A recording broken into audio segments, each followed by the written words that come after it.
بسم اللہ الرحمن الرحیم۔ حضرت ابن عباس رضی اللہ عنہ روایت کرتے ہیں کہ رسول اللہ صلی اللہ علیہ وسلم ایک رات تہجد کی نماز سے فارغ ہوئے تو میں نے آپ کو یہ دعا مانگتے ہوئے سنا۔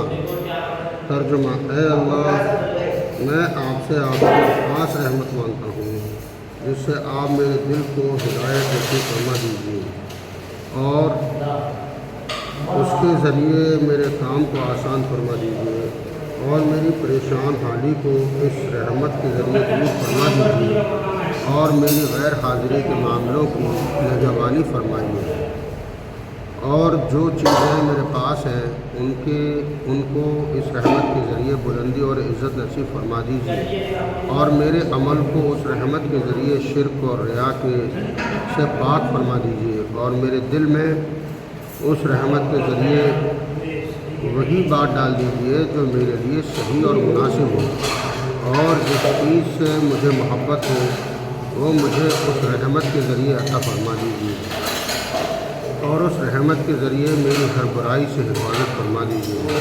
یا اللہ، مجھے ایسا ایمان اور یقین نصیب فرما دیجیے جس کے بعد کسی قسم کا بھی کفر نہ ہو اور مجھے اپنی وہ رحمت عطا فرمائیے جس کے طفیل مجھے دنیا اور آخرت میں آپ کی جانب سے عزت و شرف کا مقام حاصل ہو جائے۔ یا اللہ، میں آپ سے فیصلوں کی درستگی اور آپ کے یہاں شہیدوں والی مہمانی اور خوش نصیبوں والی زندگی اور دشمنوں کے مقابلے میں آپ کی مدد کا سوال کرتا ہوں۔ یا اللہ، میں آپ کے سامنے اپنی حاجت پیش کرتا ہوں، اگرچہ میری عقل ناقص ہے اور میرا عمل کمزور ہے۔ میں آپ کی رحمت کا محتاج ہوں۔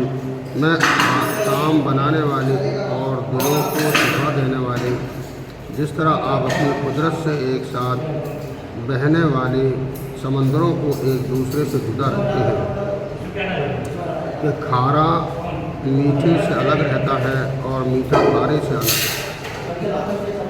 اسی طرح میں آپ سے سوال کرتا ہوں کہ آپ مجھے دوزخ کی آگ سے اور اس عذاب سے دیکھ کر آدمی باویلا کرنے موت کی دعا مانگنے اور قبر کے عذاب سے دور رکھیے۔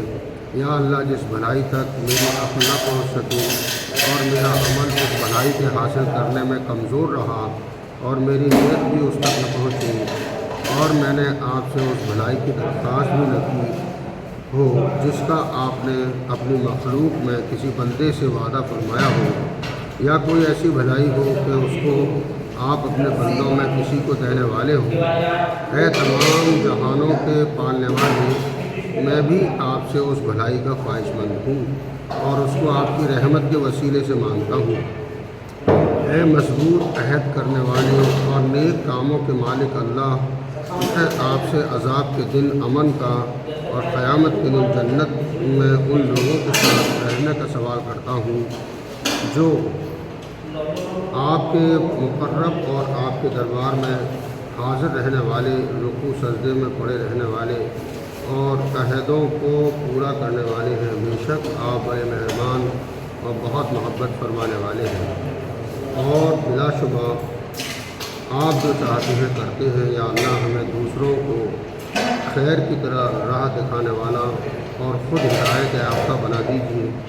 ایسا نہ کیجیے کہ ہم خود بھی گمراہ ہوں اور دوسروں کو بھی گمراہ کرنے والے ہوں۔ جو آپ سے محبت رکھے، ہم آپ کی اس محبت کی وجہ سے اس سے محبت کریں، اور جو آپ کا مخالف ہو، ہم آپ کی اس دشمنی کی وجہ سے اس سے دشمنی کریں۔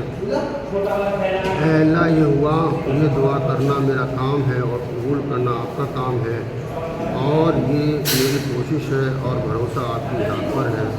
یا اللہ، میرے دل میں نور ڈال دیجیے اور میری قبر کو نورانی کر دیجیے۔ میرے آگے نور، میرے پیچھے نور، میرے دائیں نور، میرے بائیں نور، میرے اوپر نور، میرے نیچے نور، یعنی میرے طرف آپ کا ہی نور ہو، اور میرے کانوں میں نور، میری آنکھوں میں نور، میرے روئے میں نور، میری کھال میں نور، میرے گوشت میں نور، میرے خون میں نور اور میری ہڈی میں نور ہی نور کر دیں۔ اے اللہ، میرے نور کو بڑھا دیجیے، مجھ کو نور عطا فرما دیجیے اور میرے لیے نور مقدر فرما دیجیے۔